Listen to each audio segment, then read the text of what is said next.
आपकी पीरियड की date miss हुई, आपने टेस्ट किया, टेस्ट हल्का पिंक आया हो चाहे डार्क पिंक आया हो, पॉजिटिव की साइन आपको दिखे, आपको उम्मीद हो गई कि अब आप प्रेग्नेंट हो, कंसीव कर चुके हो, लेकिन कुछ दिन में ही आपको पीरियड वापस से आ जाता है।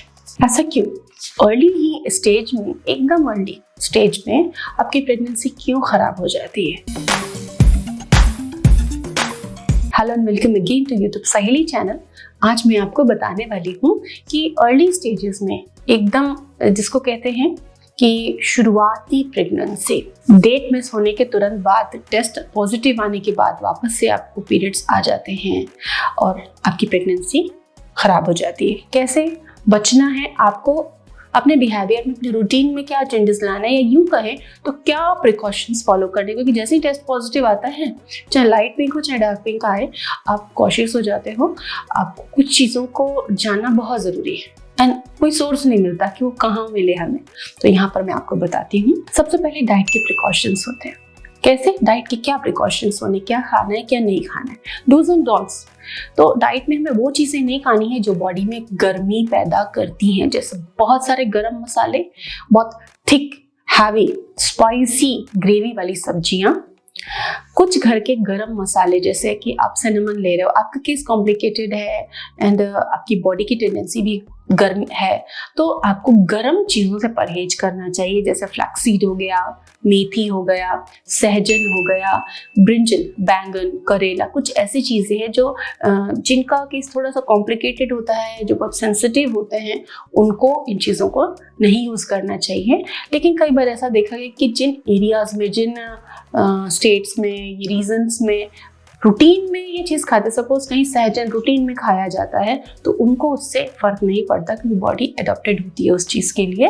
लेकिन जो नहीं खाते उनको इनसे बचना होता है ड्यूरिंग अर्ली प्रेगनेंसी। दूसरी चीज़ डाइट से रिलेटेड कि आपने ब्रेकफास्ट लिया या एक मील लिया, दूसरे मील में काफ़ी लंबा गैप हो गया। ये रूटीन में तो आपका चलता था कि चलो गैप ले ली, लेकिन जब आप प्रेग्नेंट हो तो आपको, आपकी बॉडी को एनर्जी की रिक्वायरमेंट होती है और आपको फ्रिक्वेंट मील लेना होता है, आपको लंबे गैप नहीं देना, आपको फास्टिंग बिल्कुल नहीं करनी होती है अर्ली प्रेगनेंसी में, इससे आपको प्रॉब्लम हो सकती है।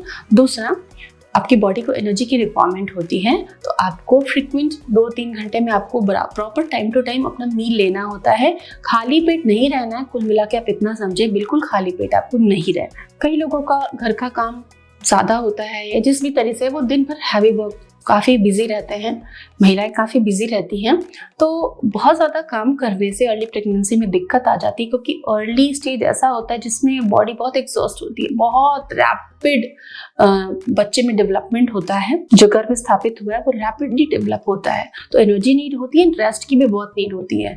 तो जो लोग बहुत ज़्यादा काम करते हैं, मतलब सुबह से शाम तक, उनको आधे घंटे की भी फुर्सत नहीं है कि वो रेस्ट कर सकें, फिजिकली बहुत ज़्यादा एग्जॉस्टिव रहते हैं जिनका रूटीन, उनको भी दिक्कत आती है, उनकी भी प्रेगनेंसी लॉस के चांसेस बहुत रहते हैं। तो आप हैवी वर्क, हैवी वेट उठाना, चाहे बहुत ज़्यादा काम करना, भागते हैं, सुबह से शाम तक भाग रहे हैं, ये काम, लंबे ट्रिप की ड्राइविंग या बहुत ज़्यादा पैदल चलना, ये चीज़ें भी नहीं करनी चाहिए, एग्जॉस्टिव काम नहीं करना चाहिए। अर्ली प्रेगनेंसी एक ऐसा स्टेज है कि स्ट्रेस की वजह से भी प्रेगनेंसी लॉस हो जाती है। जैसे स्ट्रेस हार्मोन आपकी बॉडी में बढ़ते हैं, प्रेगनेंसी पे डेंजर आ जाता है।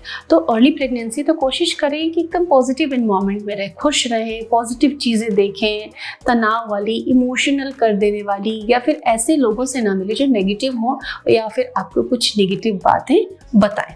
तो स्ट्रेस से बचना है तो खाना और नींद अच्छी होनी चाहिए, ये एक बहुत ज़रूरी चीज़ है। तो स्लीप इशू बहुत इंपॉर्टेंट है कि अगर आप सो नहीं पाते हैं, आप रात भर जग रहे हैं, बहुत कम सो रहे हैं, तो ये भी आपके हार्मोन को डिस्टर्ब करके अपनी प्रेगनेंसी को लॉस करा सकता है। तो आपकी नींद 7 से 8 घंटे होनी ही चाहिए। कई लोग अर्ली प्रेगनेंसी होती है और डेट मिस हो गई होती है तो सोचते हैं कि अभी तो कोई रिस्क नहीं है, अभी तो हम फ्लाइट में भी जा सकते हैं, टूर पर भी जा सकते हैं, ट्रिप जा सकते हैं। जब प्रेगनेंसी आगे जाएगी तब दिक्कत आएगी चलने फिरने में, चेनिंग ऐसा नहीं है। सेकेंड ट्राइमेस्टर को गोल्डन पीरियड कहा जाता है, वो काफी रिलैक्सिंग होता है। आप सेकेंड ट्राइमेस्टर में थोड़ा घूम सकते हैं, फिर सकते हैं, इधर उधर जा सकते हैं, लेकिन फर्स्ट ट्राइमेस्टर काफी रिस्की होता है। शुरू के 3 महीने काफी सेंसिटिव होते हैं। शुरू के 3 महीने आपको टूर ट्रिप्स ट्रेवल नहीं करना चाहिए, अवॉइड करना चाहिए। कभी भी आपको मेडिकल हेल्प की जरूरत पड़ सकती है तो आप अपने स्टेबल प्लेस पे रहें और एकदम बैलेंस्ड लाइफ को जिए, जिससे कि प्रेगनेंसी लॉस के चांसेस ना हो। Hope it helps you. Thank you.